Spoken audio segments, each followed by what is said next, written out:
今天市场买了一些小西虾，没有用水养着，很快就闷死了。把这些大个的虾呢，剪去虾腔跟胡须，然后再清洗干净。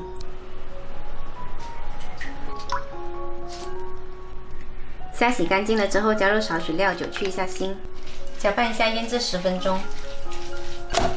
再把香菜跟葱切碎，加到虾里面，多一点才香。打2个鸡蛋，加1勺五香粉，1小勺盐，3勺香脆炸粉，再来1勺玉米淀粉，搅拌均匀。我们自己在家里吃呢，就土豪一点，粉少一点，虾多一点。外面卖的粉都很多的。好啦，搅成这样子就可以了。现在就可以开始来炸啦，拿一个勺子舀1勺出来，但是不要太满。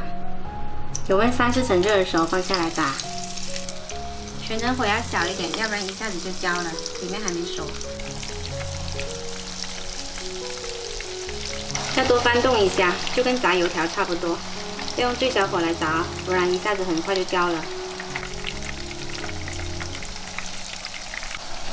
炸好了捞出来，先过掉一点点油。